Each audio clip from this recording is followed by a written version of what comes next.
and welcome back to Budget Arcade, a free-to-play gaming podcast to help you navigate through the growing realm of free-to-play games. Every 2 weeks, we play a free-to-play game and report back to you, but on these off weeks, we don't know what we do. But this week, we've actually got a plan. My name is Jeff. With me is... I'm Mark. It's Mark. It's Mark. And Mark and I don't agree on much, so I figured that this week we would put ourselves to the test and really try to create as much drama and friction between us as possible. So Mark and I are both going to be listing off our top 5 gaming consoles of all time. This does not include portables or the PC. So you're telling me that my list cannot be 1 through 5, the 3DS? Correct. The 3DS is a great gaming device, as is the DS. But for this, it has to hook up to your TV. So the Switch is on. Its primary function cannot be portability. So like a PSP could hook up to your TV, but that was like ancillary. So to me, the Switch could still be on the list because it really is a true hybrid and it's kind of off in its own world.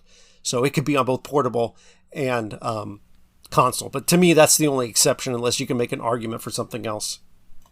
No, I'm good with the parameters. Okay. Well, so how do you want to start off? Do you want to go first? We'll both reveal our number 5s, and then we'll move up the countdown until we get to our number 1s and argue along the way. Sound good? Yeah, that's good, mate. Let's go. So, number 5. For me, I'll go first on this one. Maybe next round you'll go first. But we're going to start off early with controversy. My number 5 console of all time is the original Xbox. Oh, okay. I can get behind that. Now, well, how I'm picking these and what I picked, there is some favoritism. My number 1 pick is 100% favoritism. Okay, I'm going to admit that right now. Because the subjective side of me knows that it wasn't the best console in its generation, the number 1. But the number 5 to me, and we're looking at an era that had the PS4, which is the best-selling console of all time. As far as I know, Wii might be number 1 now. I'm not sure. But in my opinion, the PlayStation 2 sold so much, not because it was a great game console, but because it was a DVD player that played games. Right. Yep. And it was really the cheapest DVD player you could buy at the time. It was the best. It was the best bang for your buck. Yeah, that's what it was. Oh, hands down. Right, best bang for your buck. Yep. Now, the Xbox was a DVD player that could play games, but it really was a gaming console first, so much so that if you wanted to access the DVD features, you had to buy an add-on, which admittedly sucks. But this was one of the first, unless I'm totally mistaken, the first console to have an onboard hard drive. And so gone were the way of the memory card, right? Yep. Ever since we moved into disk-based systems, we had to have a memory card, and it still had that memory card in case you wanted to take a save somewhere. So the option was there, but I rarely ever used that feature because it was just so nice not to have to worry about space to save things. It had more than enough memory. You could also load music onto your system and then play that music in games that would allow it. So for me as a wrestling fan, there was a WWE game. I could create a player and have their entrance music be literally whatever song I could get on that hard drive. Now does the Xbox, the original Xbox, troubles all the issues that plagued the hardware? That I think you're thinking of the 360. Oh, you're right. I am thinking of 360. Because the Xbox One was a solid piece of hardware. It did not have the failure rate of the 360, and it was the best piece of hardware in gaming of the GameCube, PlayStation 2, Xbox era. I think it was the best piece of hardware power wise. I know a lot of people make fun of the Duke, the big fat controller. I liked that controller, but then if you didn't like it, you had the S controller, which is sort of kind of set the standard for controllers going forward. It also had an incredible game library. It launched with Halo Combat Evolved. Halo 2, it introduced Xbox Live to the world. So really top tier online play. Well, not perfect yet. They would wait a generation to perfect online play, but it kind of set the tone for what online could be on consoles, even though something like the Dreamcast and even the Sega Saturn that came before it had some form of online, but it was basically dial-up, or you could kind of mod it for Ethernet. But this was really the first like broadband online console where playing video games online became normal. My fondest memory of the original Xbox is playing, getting a bunch of my buddies over to the house and having LAN parties. With Halo, with the original Halo, it's just everybody would be in a different corner of the room with their own TV. They'd bring their own TV.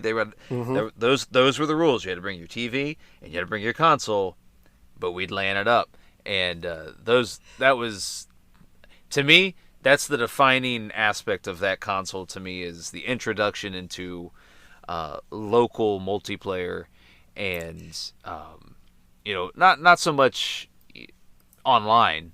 Right. It's because Microsoft was still feeling out how really they wanted to really integrate Xbox Live with their console. But to me, it was the local multiplayer for the original Xbox. And I had LAN parties every Sunday after church playing Halo, and it was more fun than I've ever had playing anything online. Right. Absolutely. Just 100%. Completely so much better, because you can hear the people in the other room. When you talk smack, they're right there. It definitely is great. So what's your number 5, Mark? All right. So we're gonna go a ways back, and it's the original PlayStation. Okay. And the original, to me, the original PlayStation, and what makes it a top 5 console is it was the introduction into this 3D realm of gameplay. No more 2D side scroller type gameplay, but mainly it was the game library that the PlayStation, the original PlayStation had. That's what made it a great console, is that there was just so many games, and to me, that original PlayStation, man, I remember playing just all sorts of games, from James Bond titles to some platformer to original like Centipede and just a vast array of games, and it was just the library. It was huge. You could go to the store and get you a different game, once a month, and you would never play all of the games that the original PlayStation had to offer.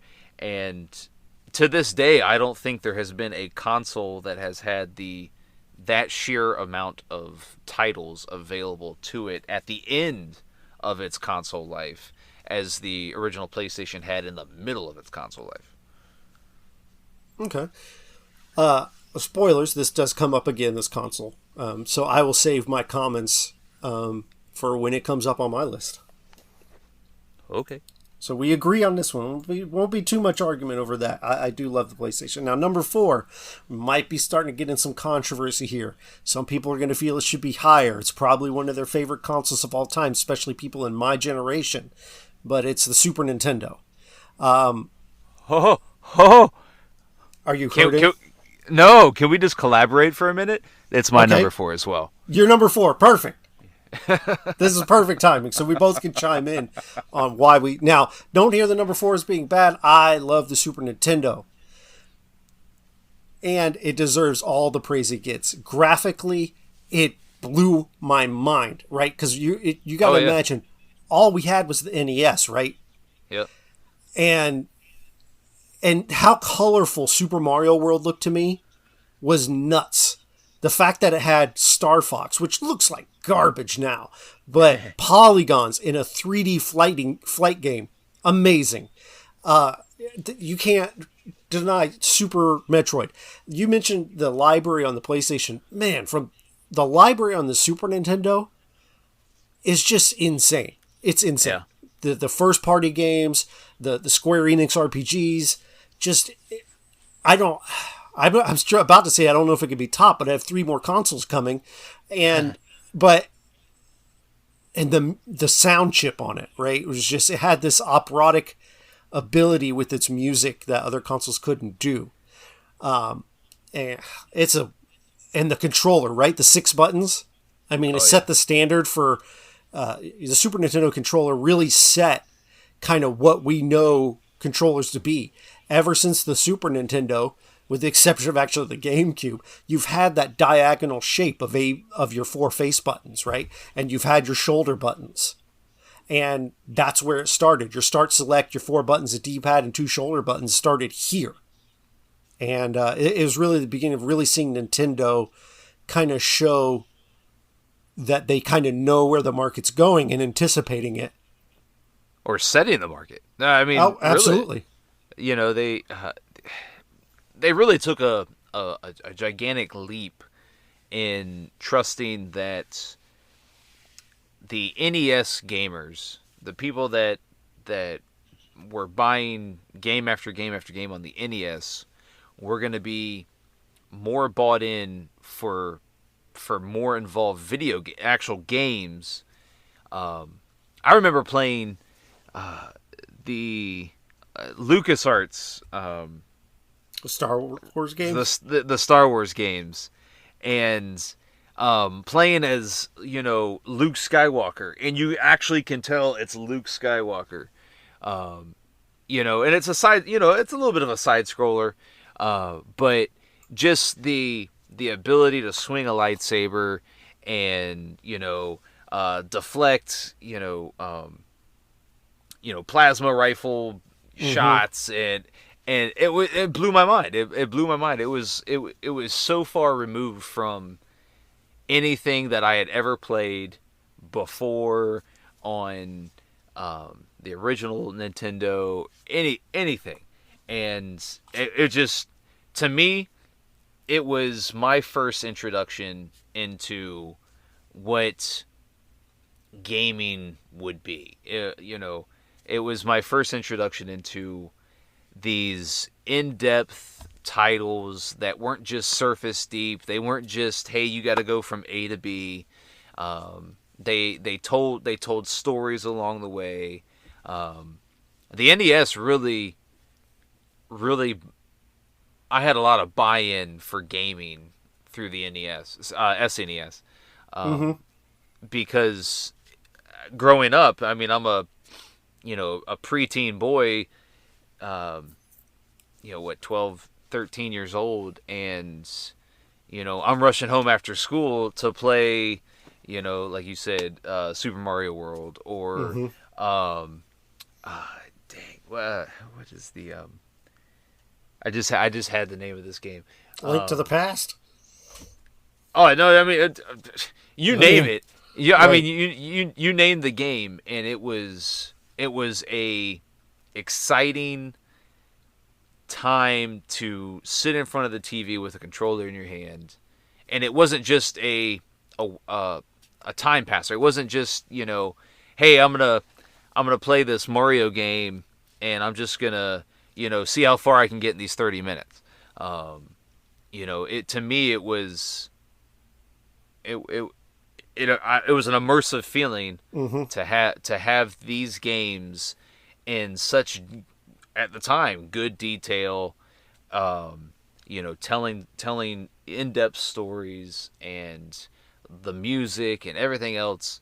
To me, it was a perfect console at the time. Right, I'm with you there. Okay, so number 3. Why don't you go? Did you go first on number? No, I went first on number 4. You go first on number 3. We already know. Mine's the PlayStation. I guess I'll go first since we already know. Mine's the PlayStation. It's the first console. Like, I didn't buy my first one with my own money, but when that one died, it's the first console I ever spent my own money on. I went out and bought another one. I'm 16. I got a job. I went out and bought another one because I loved it so much. Amazing wrestling games. I can't say enough. Talk about first, full motion video, really adding to that storytelling element. in sports games. The first time I saw like Yeah. a 3D court with Yeah. 3D players, and I could do a replay, and I could move the camera wherever I wanted on the PlayStation 1. Just mind-boggling, right? The Oh yeah. technology was something we'd never seen. Tekken 2, Tekken 3, Tekken 1, Soul Edge, amazing fighting games, RPGs. They had side-scrolling games like you got your Symphony of the Nights. It had everything. So I just echo what you said, and an incredible library that is tough to beat.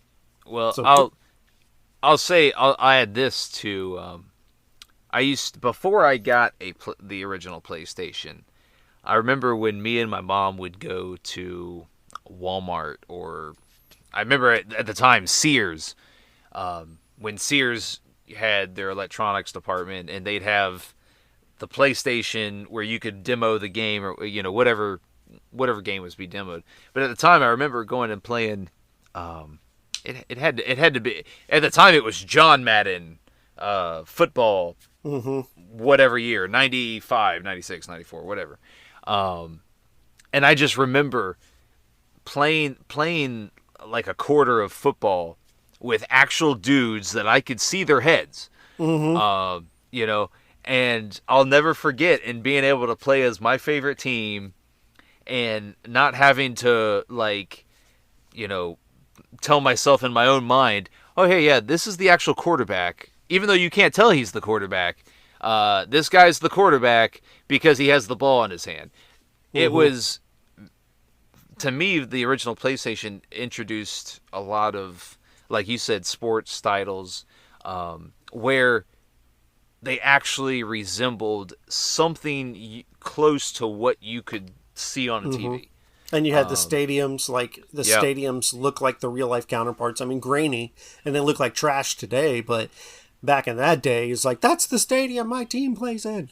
And franchise mode came out then, so Right. you could finish your season and then Yeah. do an off season and then play a new season with your new team and manage them and stuff. Yeah, I love that generation. So, in the interest of not taking too long, what's your number 3?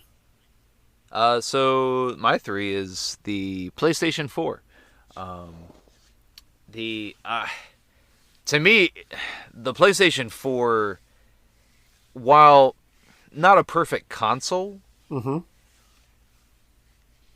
by and large, this current console generation has shown me that Sony knows how to make video games. Their first party catalog this generation is probably the best they've ever done. And to me, that sets it apart. For all its shortcomings with online capability and its online service, and Sony kind of dragging its feet behind getting to an acceptable online platform, the first party titles is why you would buy this console. And there are so many great first party titles from very recent first party titles like Ghost of Tsushima and The Last of Us 2, going back to the hell, the dinosaur game, the Horizon Zero Dawn, and then this generation's God of War title, which is probably the penultimate PlayStation 4 game. By penultimate, you mean second best?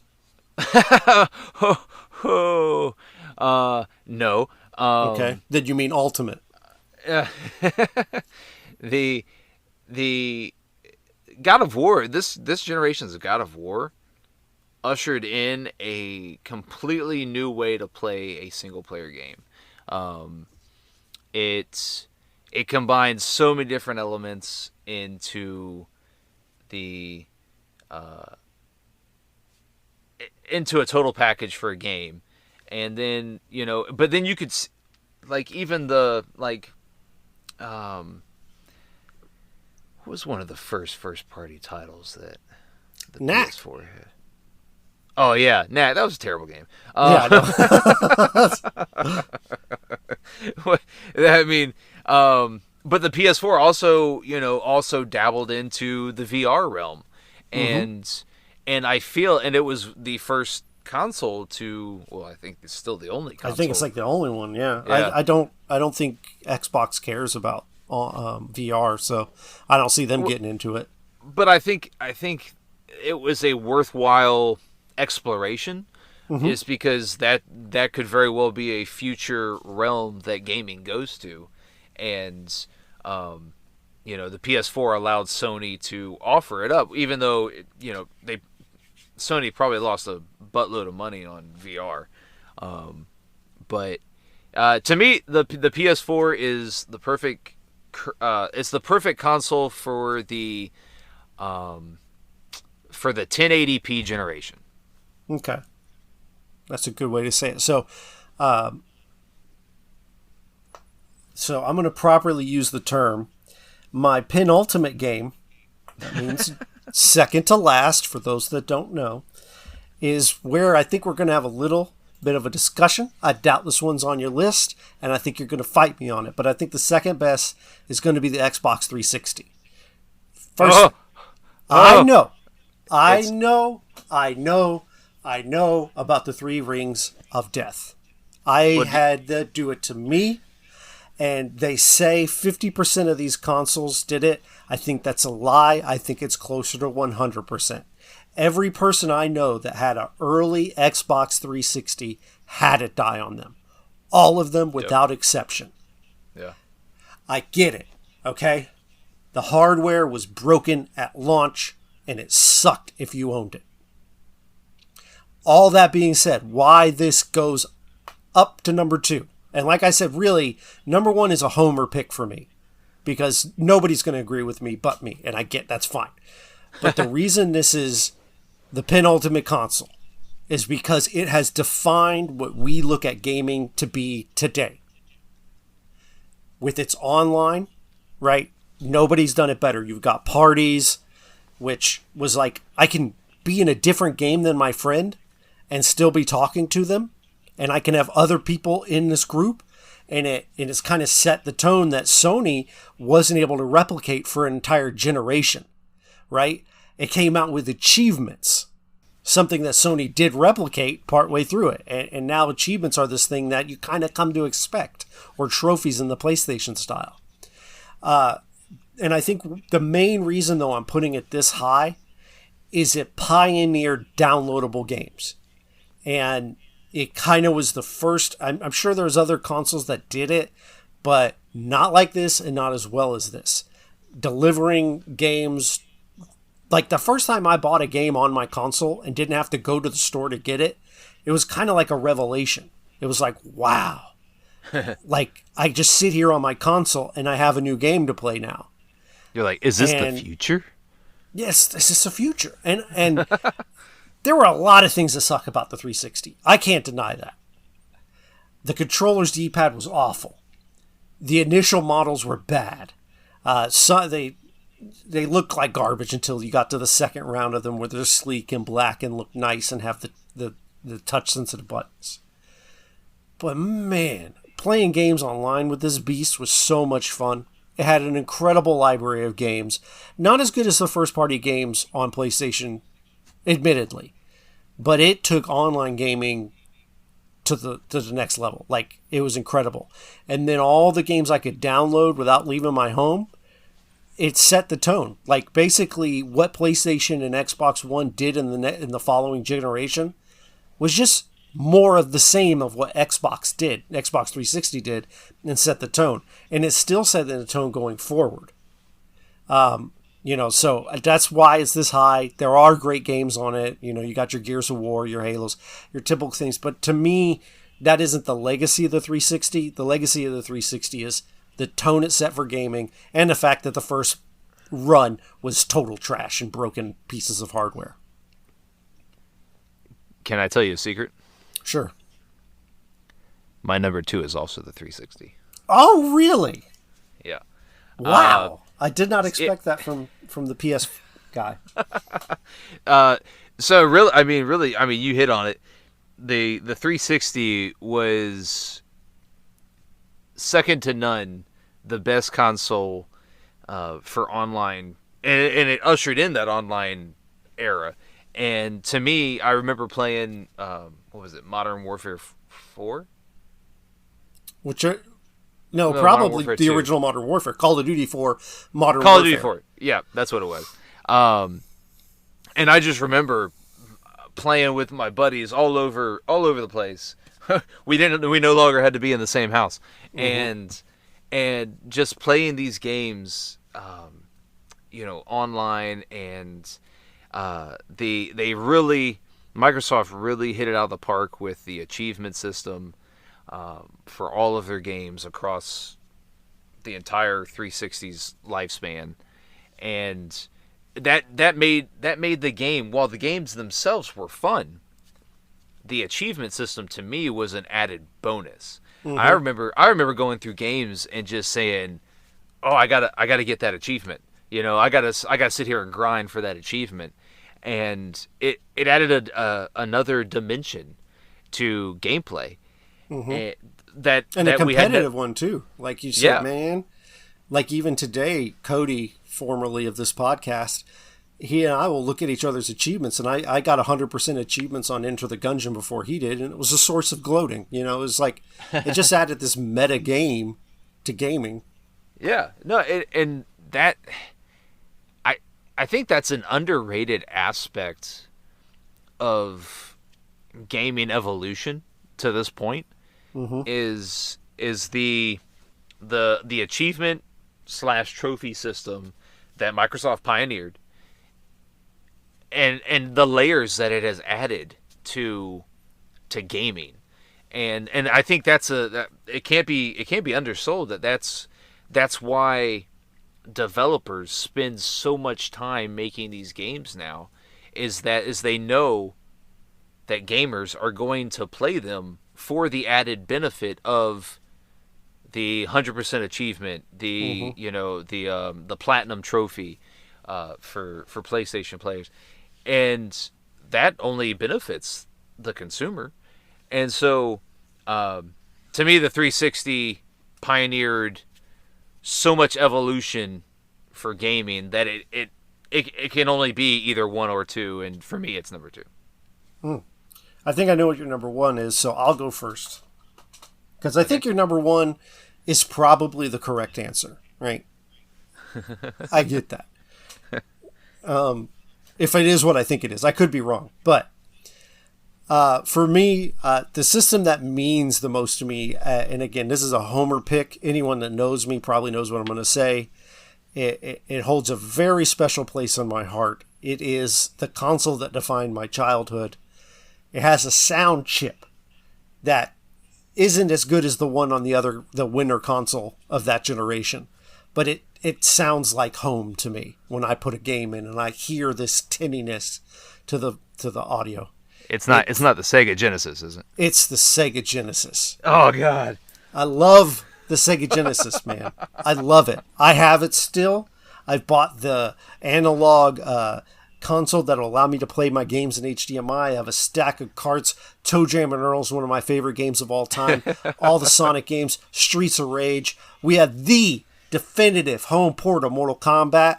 You jokers on the SNES had to deal with sweat. We got the real head ripping action.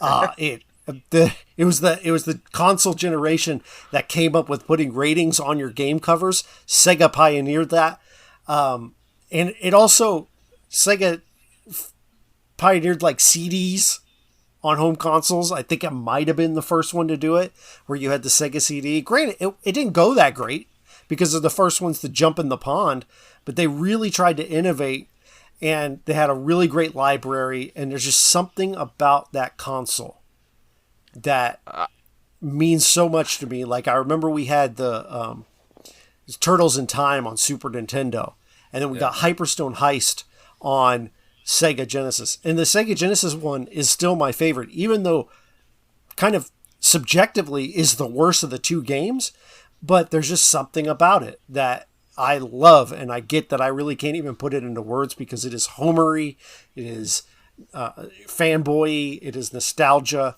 and it's my favorite console that's ever been made.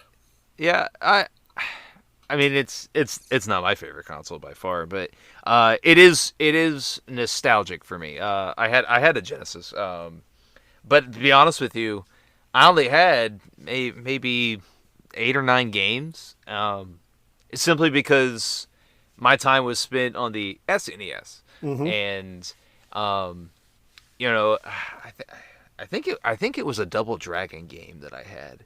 Um, I can't remember the name of it. I think it was Double Dragon though, um, and I just remember playing this game on the Genesis, and because as far as I can remember, this game was not on the SNES.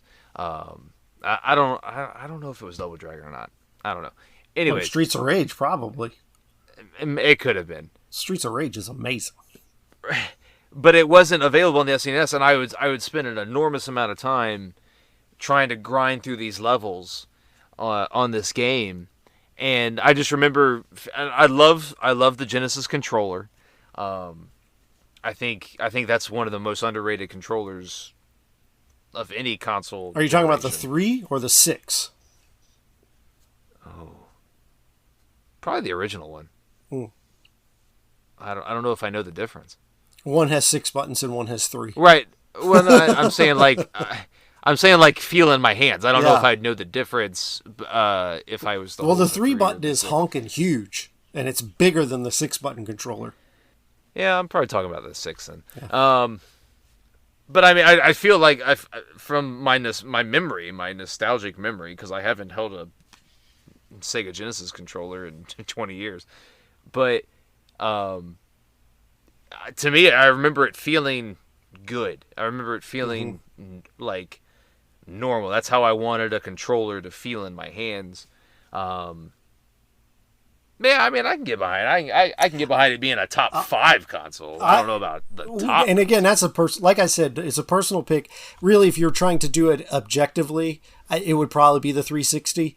But What? I can't have my baby on it. Okay, so I'm ready to guess your number one because I know what it is. Oh, do you? Okay, Yeah, let's it's the go. PlayStation 2. No. Oh, hell no. How's okay? Go ahead. It's the Nintendo 64. I knew it. This thing is garbage, but go now we're ready. All right. You go ahead and tell me why this hunk of plastic is the best console of all time, and I'll tell you Are why you you're kidding wrong. me? This is what I've been waiting you- on. Are you I was kidding me? hoping you would say the 64. What a piece of garbage. Go ahead.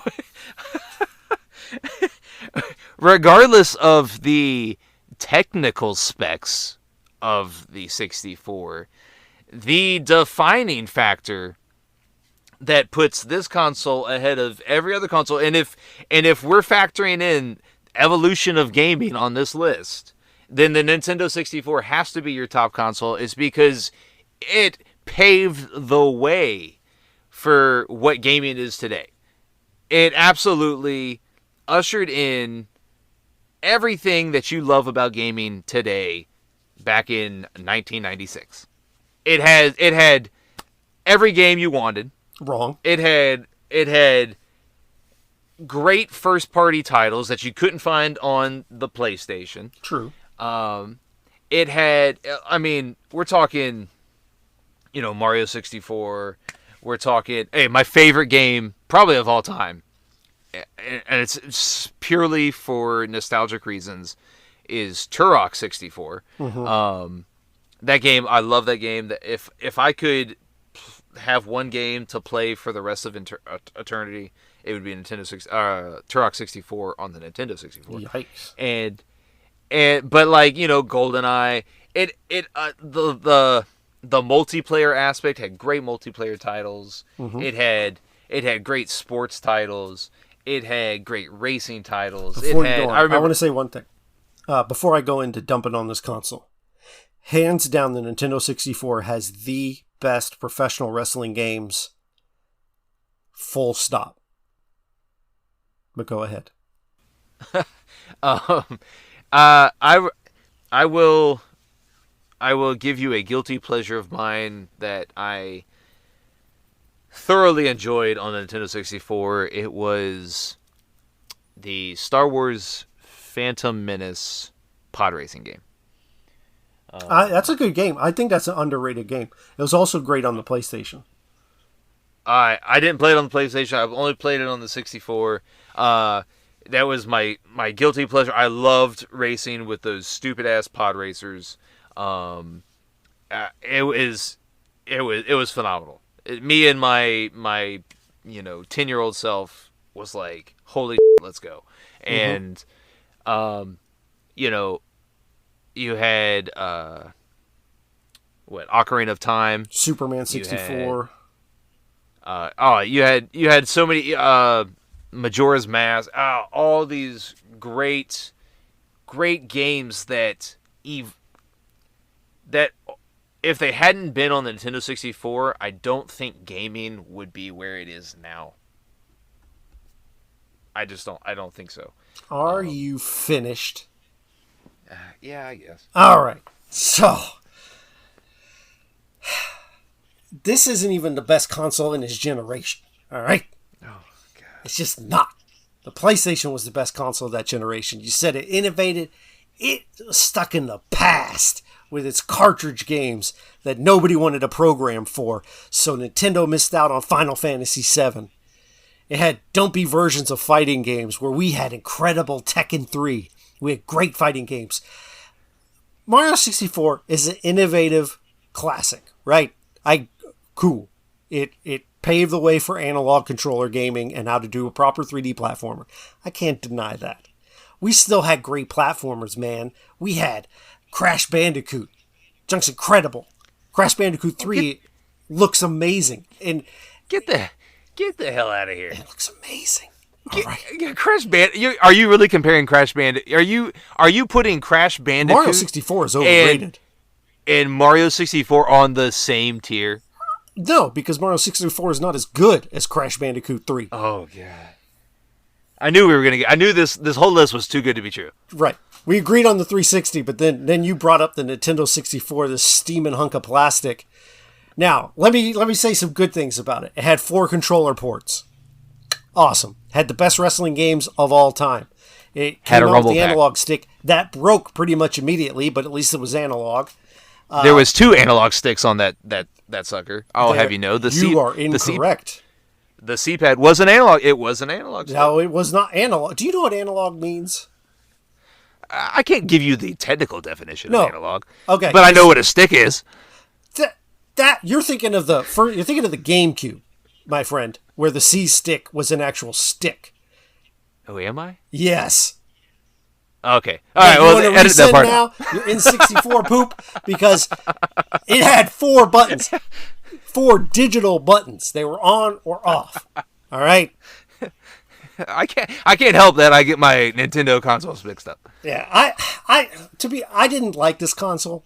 And that's really all it comes down to. It's personal taste. I didn't like the games on it. They didn't do anything for me. I'd play Madden on the PlayStation, and I hear John Madden making call-outs, naming the players on the field. These great cinematic things. Watching Final Fantasy VII while things blow up. Seeing the endings on Tekken, these animated endings, and how fast the console was and how smooth everything looked. And I stand by this. That Crash Bandicoot looks better than Mario 64 ever did. If you go back and look at the Mario 64 and look at the Bandicoot games, great. I will say this definitively. Crash Team Racing was better than Mario Kart 64. Oh, no. It absolutely... go and play Mario Kart and how you can jump and gain some boost and then come out of a turn and boost some more and then jump and time your jump at the right time and gain some boost. That didn't start in Mario Kart. That started in Crash Team Racing. Crash Team Racing is so much better. Mario Kart has these 2D characters layered on top of a 3D world. Couldn't even have fully rendered characters. Listen, I can't deny that it's done things for gaming, but it hasn't innovated as much as other consoles. But it wasn't even the best console in this generation. Categorically false. How? Just because you... Are you kidding me? The fact that nearly every console that has come after the Nintendo 64 has taken everything that the Nintendo 64 did well, which is just about everything, and improved on it. I'm going to need specifics from you because you're giving me generalities right now. What did the Nintendo 64 do so well that everyone is copying today? Well, they're not copying it today, but they copied it at one point. I mean, the biggest one is the 3D gameplay.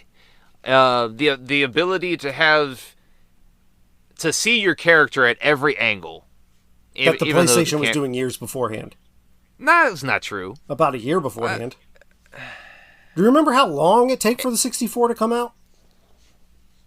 No, I don't. Yeah. But I wasn't concerned with how long it took the Nintendo 64 to come out. I'm just saying, I was but only the PlayStation concerned with was doing 3D gaming beforehand. We just both agreed on the PlayStation talking about sports games where I could move the camera around and see my player from every angle. And In the Zone, NBA In the Zone was there like right at launch. And it was this beautiful 3D sports game.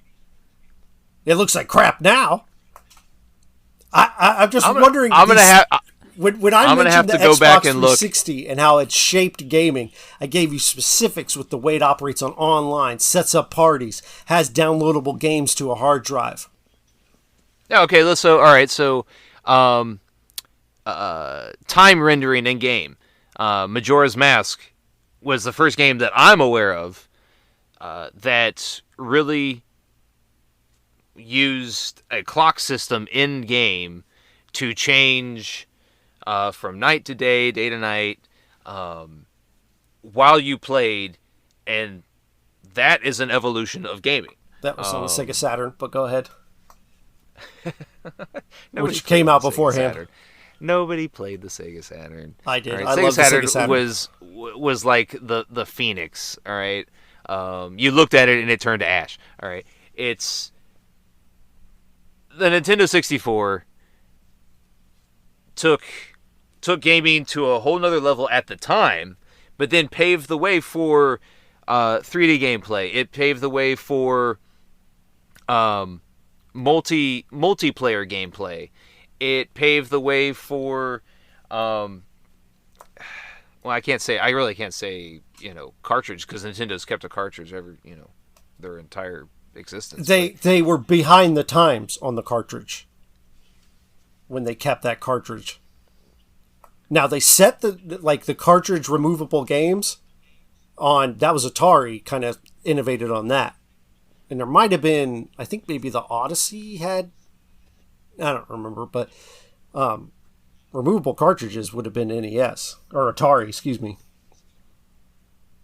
Right, but the fact that and I'm pretty sure the Nintendo 64 expanded on the memory card system.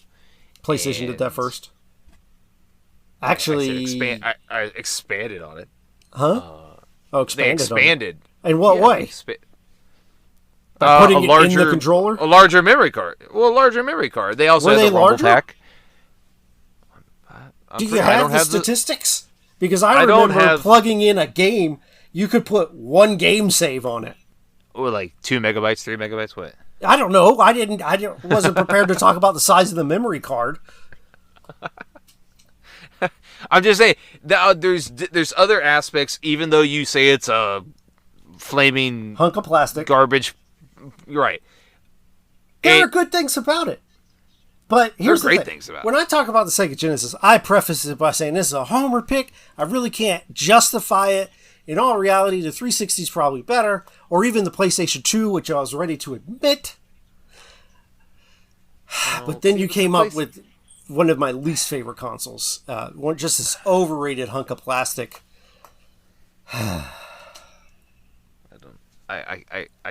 Right now I can't.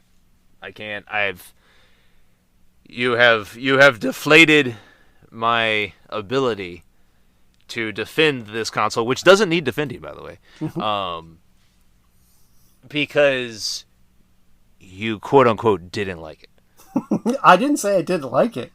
I said that it wasn't. I said I actually complimented it. 4 controller ports, best wrestling game. Listen, I spent a ton of time on my 64 because I love wrestling games. It's not this innovative piece of a mastery, It's got great games, a handful of them though. Like, once you got outside of the first party games, like, what were you playing? Blast Corps? Like, Blast Corps is a good game, and you got 007, but by then, you're done. You got nothing else to play. The fighter games on it sucked. The racing games weren't that great. Their kart racer wasn't as good as the one on PlayStation. I get it. You're allowed to like it. It's allowed to be your favorite console. But it didn't innovate that much. It was behind the times, actually, when it came out. With its cartridge-based system. They even had to go out and buy an extra piece of memory to plug into dang thing so you can actually use it. Do you remember that? And I yes, I do. But I think the overwhelming majority of gamers would choose the 64. Now, gamers that have spanned these generations over the PlayStation. Yes. All right. I think this is a good place to leave it. We're not going to agree, right? It's just not going to happen, and that's the beauty of it. You can actually hit us up on Twitter and Instagram at Budget Arcade, or our Facebook page, facebook.com/Budget Arcade, on our website, www.budgetarcade.com. You can tell Mark how wrong he is over at I Heard You Like on Twitter. You can tell me real quick, Final Fantasy IX is the best Final Fantasy game, by the way. So I personally think it's 4, the remake on the DS. I love that game. But again, that's and a lot of people would say 6 is on the Super Nintendo. But, I'm not a huge Final Fantasy fan. I'm not prepared to fight that. But I personally really enjoyed 4 on the DS port. Where can they find you on Twitter? They can find me at Film Soliloquy. You can also find our Discord on all of the Budget Arcade socials and join in there and tell us in real time how stupid we are and why the Sega Genesis sucks. That's fine. I don't care. It's still my favorite. I'll let you... I'm going to go play it right now. Send us off, Mark. What do you have to say for yourself? Listen, I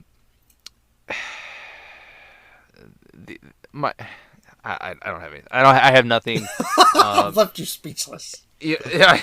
Listen, you've deflated my ability. I was not. You were at an unfair advantage because going into this, I was prepared because I do not think that console is that great. And I get it. You love it. I'm not trying to argue anymore. But I was prepared to go down on this. Go down? Let me retake that. But I was prepared to throw down about this console because my brother and I have been having this argument since we were kids. Right? He loved his Nintendo 64. I love my PlayStation, the first one I ever bought with my own money. And so it's an argument I've been having a long That's where this time. goes. That's where this goes. Is you were always the second child, and your brother had this this golden life. What? And he chose to love the Nintendo 64, and you just had to go against him. Wrong. And so now you're here we me are. About my childhood. All these years later, you're still here poo-pooing on the Nintendo 64 when you deep down you love the Nintendo 64. It's a great console. You probably have one at the house right now, and you probably play it on the weekends. Incorrect. And my Genesis, though, I do play. Favorite game on the Genesis, real quick. Toe Jam and Earl. Oh, okay. Yeah. You said that earlier, yeah. Yeah, Toe Jam and Earl's my favorite. It's not even close. Like, it's my favorite game possibly of all time. Like, it just holds a special place in my heart. I love it. I love the music. I love the graphics. It's brilliant. No one listening's probably ever played it. Go check out Toe Jam and Earl. That's what I'll leave you with. Go YouTube it. Yeah. Oh, it's a great game. Great game. Well, I guess that's it. Mark, I look forward to yelling at you more in a couple weeks. But as for right now, go ahead and download TFT on your phones. Get ready for next week's episode as we review TFT. And this is Budget Arcade.